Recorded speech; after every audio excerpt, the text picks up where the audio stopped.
Good morning दोस्तों, SGB defence services academy के digital online education platform पर मैं गणेश खड़से आप सभी का फिर से एक बार स्वागत करता हूं। दोस्तों, हमारी जो डिस्कशन चल रही थी वो थी एंड हिस्ट्री से रिलेटेड। लास्ट लेक्चर तक हमने देख लिया कि सर इतिहास क्यों पढ़ना है और इतिहास एग्जैक्टली कहाँ किसको जाता है। तो सच्चाई ही इतिहास की एक खूबी है, बट वो सच्चाई को जानने के लिए हमें जिन चीज़ों की जरूरत पड़ेगी वो थे एविडेंसेस, और किस प्रकार के एविडेंसेस थे वो हमने सब जान लिया। बट आज हम इस सब्जेक्ट को पढ़ने की भारत में जो शुरुआत हुई इस कहानी को ज़रा समझेंगे। भारत में इतिहास जो है ये कोई अचानक से लोगों ने सब्जेक्ट करके इसको मान्यता नहीं दी, बड़ा स्ट्रगल करना पड़ा।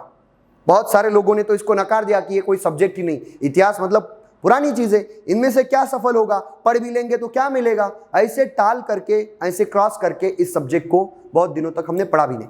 इसीलिए एक बात ये भी आपको जाननी पड़ेगी, भारत के लोग जो है इतिहास के बारे में कई दिनों तक उन्होंने कोई इंटरेस्ट नहीं दिखाया, और ना ही ऐसे प्रकार की कोई, जिस प्रकार से यूरोप में इतिहास की किताबें लिखी गई उस प्रकार की इतिहास की किताबें भारत में लिखी भी नहीं गई। ये भी उसके पीछे का रीजन है। अब देखो, भारत में इतिहास लिखा कैसे गया, समझा कैसे गया, या फिर उसकी शुरुआत कैसे हुई, ये आज हम इस टॉपिक में समझेंगे। भारत के लोगों को इतिहास का सेंस नहीं, ऐसा एक ब्लेम किया जाता है यूरोपियन हिस्टोरियन या फिर यूरोपियन विद्वान लोगों के द्वारा। बट इस बात को भी मैं पूरी तरीके से सच नहीं मानता। देखो, भारत में ब्रिटिशर्स जब भारत में रूल करने के लिए आए तो ऐसा नहीं है कि उन्होंने सिर्फ भारत पर ही रूल किया। कहते हैं दुनिया के 2/3 वर्ल्ड पर, भूमि पर उनका राज था। उनके राज्य में सूरज कभी भी जो है वो अस्त पर नहीं जाता था, डूबता ही नहीं था सूरज। तो इस प्रकार की कहानियां इस ब्रिटेन साम्राज्य के बारे में बताई जाती है, पूरे दुनिया में तहलका। अब ऐसे पीरियड में उनको ये इनको वो सही लगा कि सर अगर किसी देश का हमने इतिहास जान लिया, किसी देश का इतिहास अगर हम समझ लेते हैं तो उन लोगों को गुलाम ज्यादा से ज्यादा समय तक कर सकते हैं। इसीलिए उन्होंने जिस देश में वो गए उस देश का इतिहास और पास जानने की कोशिश की।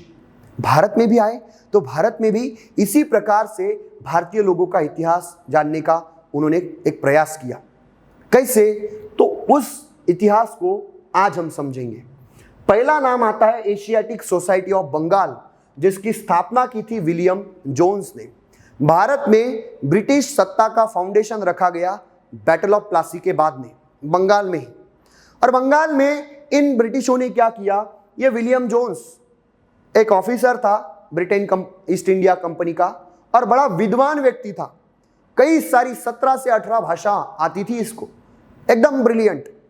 और जैसे ये रिटायर्ड हो गया तो उसने इस संस्था की स्थापना की, एशियाटिक सोसाइटी ऑफ बंगाल। कहां पे? कलकत्ता में। कब? 1784 में। तो दोस्तों, क्या उद्देश्य था विलियम जोन्स का? तो इस भारत का हम इतिहास जानना चाहते हैं, और उसने इतिहास जानने की कोशिश की, लेकिन कौन से सोर्स के आधार पे? तो लिटरेरी सोर्सेस के आधार पे, मतलब पत्र, किताबें या फिर इंस्क्रिप्शन, इसके आधार पर उसने भारत का इतिहास समझने की एक कोशिश की। बड़ा अच्छा काम किया। लेकिन जैसे मैंने बताया कि सर इतिहास जानने के पीछे उनके कई सारे एस्पेक्ट और रीजंस थे। उनमें से एक रीजन अच्छा भी था कि सर इतिहास की जानकारी होनी चाहिए, लेकिन ज़्यादा से ज़्यादा दिनों तक इस देश को गुलाम कैसे बनाया जा सकता है, ये उद्देश्य गलत है, और उसको गलत समझना ही, उसको गलत ही बताना पड़ेगा। तो दोस्तों, कुछ भी हो, हम अच्छे एंगल को अब समझेंगे कि सर अच्छाई को याद रखकर बंदे ने एशियाटिक सोसाइटी ऑफ बंगाल की स्थापना की भारत का इतिहास जानने के लिए। अब बंगाल में जो इस एशियाटिक सोसाइटी की स्थापना हुई, इसने बड़े अद्भुत काम किए विलियम जोन्स ने। क्या? तो संस्कृत भाषा में भारत के कुछ किताबें लिखी थी, बड़ी महान किताबें, जैसे कि जयदेव, इस लक्ष्मण सेन डायनेस्टी का, लक्ष्मण सेन जो राजा था उस डायनेस्टी का एक कंटेम्प्ररी बड़ा विद्वान था, उसका नाम था जयदेव। उस जयदेव ने गीत गोविंद नाम की एक कहानी लिखी। उसके बाद इस भूमि का एक बहुत बड़ा विद्वान कवि हुआ कालिदास, उसने शाकुंतलम नाम का ग्रंथ लिखा। और उसके बाद मनुस्मृति, नाम तो सुना ही होगा, मनुस्मृति हिंदुओं का एक कानून की किताब है ये हिंदुओं के लिए, मनुस्मृति। ये 3 महान किताबें जो कि संस्कृत में थी, इसको इंग्लिश भाषा में ट्रांसलेट किया किसने? विलियम जोन्स ने। अब सर, अगर इन किताबों को समझेंगे तो ये किताब अगर इंग्लिश में ट्रांसलेट कर दिया तो सब के सब वो ब्रिटेन के लोग जो है, जो इंग्लिश बोलने वाले, इन किताबों को समझेंगे, इनके अंदर का जो गहन अर्थ है इसको वो समझ पाएंगे। इस उद्देश्य से उसने उन किताबों को ट्रांसलेट करना शुरू कर दिया। अब जैसे मैंने बताया, विलियम जोन्स जो है इसको लैटिन, हिब्रू, पारसी, फ्रेंच, पुर्तगाली और उसके साथ साथ चाइनीज और संस्कृत भी आती थी, कई सारी भाषाएं आती थी इसको। और जैसे इसने ट्रांसलेशन का काम किया ना, इसको एक चीज समझ में आ गई कि सर, संस्कृत भाषा के कुछ शब्द इंग्लिश के कुछ शब्दों से मेल खाते हैं, सिमिलर। कैसे? तो जैसे कि उसने बताया कि संस्कृत का मातृ इंग्लिश के मदर के जैसे प्रोनाउंसिएशन में थोड़ा बहुत सिमिलरिटी, आप भी समझ लेना इसको।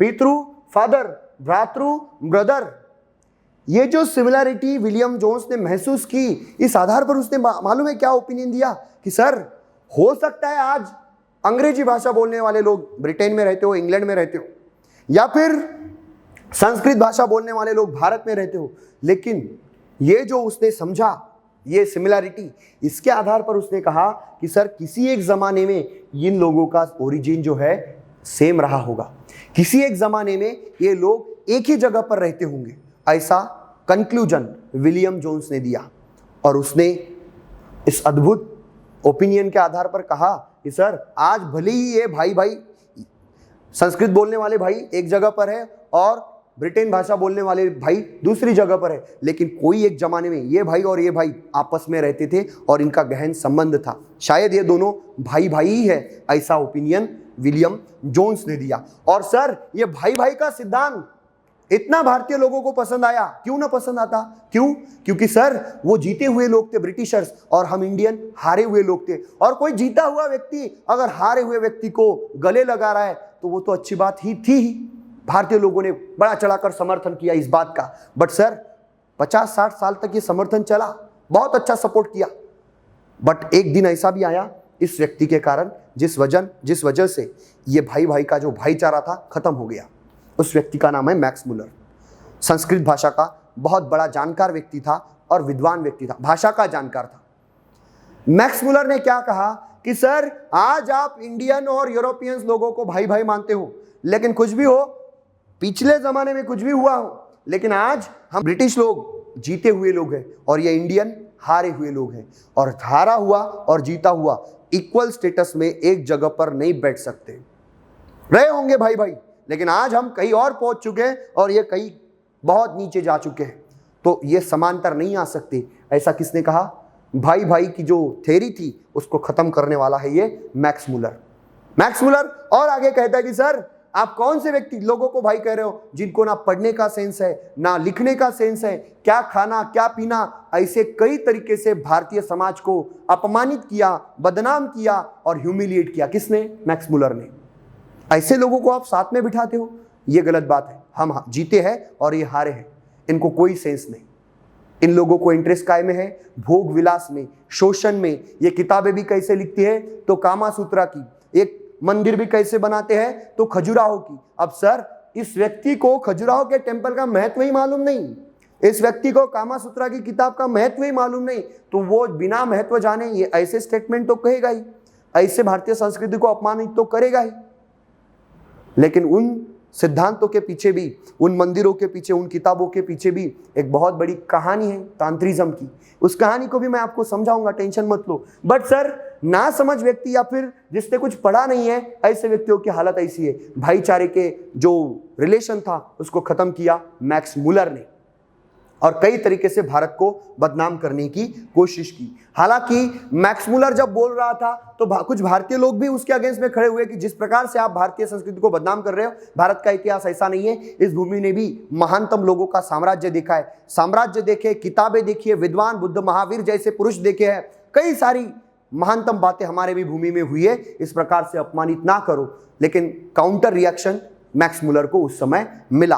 अब सर, और एक भारत के इतिहास में एक बड़ी घटना हुई, वो हुई उसी 19वीं शताब्दी में, 1861 में। नाम था आर्कियोलॉजिकल डिपार्टमेंट यानी कि archaeological survey of India. Archaeological sources मैंने एक आपको पॉइंट बताया था। ये आर्कियोलॉजिकल सोर्सेस क्या होते हैं? तो सर जो मट्टी के नीचे जो पुरानी चीजें गड़ी होती है उन चीजों को मट्टी से बाहर निकालकर उनकी स्टडी करना, समझना उनको। तो सर ये देखो इस प्रकार से आप समझ पाओ। लेकिन सर जेसीबी की मदद से डगिंग नहीं करनी है, ठीक है? ब्रश, स्पून, छोटे छोटे आपको इंस्ट्रूमेंट्स यूज करके उन चीजों को जमीन से बाहर निकालना है। ये भी एक साइंटिफिक पद्धति है जिसको एक्सकावेशन कहा जाता है, उत्खनन कहा जाता है। और ये आर्कियोलॉजिकल डिपार्टमेंट जो कि आर्कियोलॉजिकल वस्तुओं की खोज कर रहा था, सोर्सेस को ढूंढ रहा था, इसकी स्थापना हुई 1861 में और स्थापना करने का क्रेडिट जाता है सर अलेक्जेंडर कनिंघम को, सर अलेक्जेंडर कनिंघम को। और इस आर्कियोलॉजिकल डिपार्टमेंट की वजह से ही हमारे भारतीय लोगों को इंडस वैली सिविलाइजेशन की मालूमात हुई। ये भी पॉइंट आप लोगों ने समझना है, आएंगे इस पॉइंट पर भी। बट सर जब ब्रिटिशर्स भारत में आए, सिर्फ भारत में नहीं दुनिया भर के कई राज्यों देशों में उन्होंने रूल किया, तो इतिहास को अगर हमें समझना है तो इतिहास के लिए टाइमलाइन बहुत जरूरी है। और टाइमलाइन के लिए उन्होंने कुछ पैरामीटर्स बताए। क्या? तो हमने जैसे ही देखा था पहले लोग ऐसे थे, आज लोग ऐसे हैं, ये डेवलपमेंट्स हैं। और ये डेवलपमेंट्स यहां से लेके यहां तक की जो जर्नी बतानी है उसको कालक्रम में हमें डिवाइड करना पड़ेगा, उसका समय अनुसार आपको उसको विभाजित करना पड़ेगा। तो सर समय को अगर गिनना है, अब सर इतना बड़ा इतिहास है, दिन में तो नहीं गिन सकते, इतना बड़ा इतिहास है उसको महीनों में नहीं गिन सकते, उसके लिए साल ये पैरामीटर और शतक सेंचुरी ये पैरामीटर सही था। तो ये सेंचुरी पैरामीटर हमने यूज करने का ठान लिया।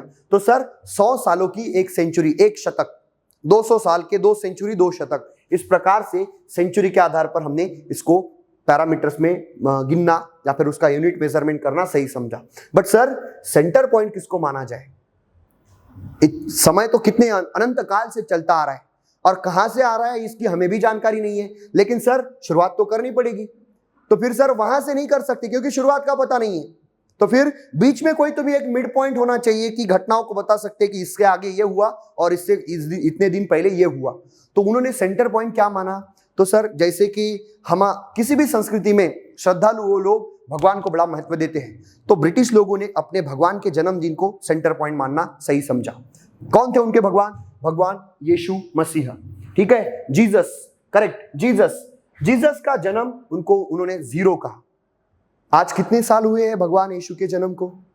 करेक्ट, 2023 साल।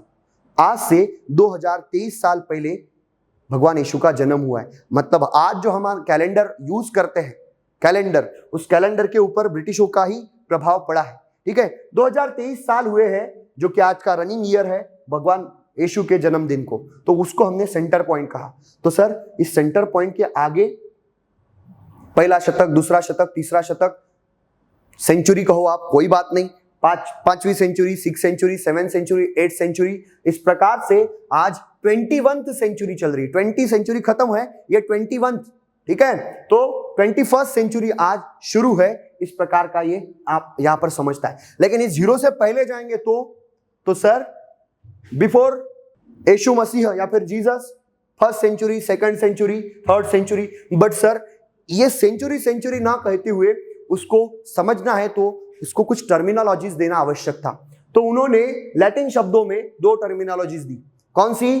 तो 0 के आगे वाले इसको अन्नो डोमिनी और 0 के पहले वाले मतलब बिफोर क्रिस्ट। क्रिस्ट मतलब जीसस। तो सर बिफोर क्रिस्ट मतलब भगवान जीसस से पहले और अन्नो डोमिनी मतलब भगवान जीसस के बाद। बट सर ब्रिटिशों का एरा था, तब तक ये ठीक था। लेकिन सर आज धर्म को विषय के अंदर में लाना गलत बात है, ठीक है। तो कोई धार्मिक नाम या फिर किसी भगवान का नाम हम इसको नहीं देना चाहते।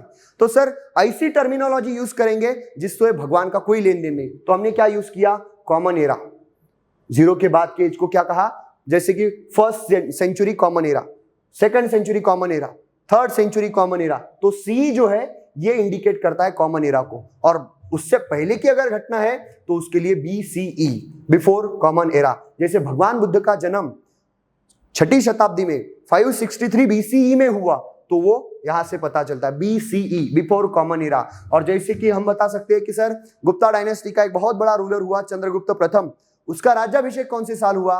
तो 319 कॉमन एरा, 319 कॉमन एरा में। तो इस प्रकार से ये टाइमलाइन हमने बनाई ताकि हम इतिहास को अच्छे से समझ पाए और इतिहास समझने के लिए सूटेबल रहे। तो इस प्रकार से इस टाइमलाइन को भी हमने आज जान लिया। तो दोस्तों आज के लिए यही रुकता हूं, कल मिलेंगे। Thank you.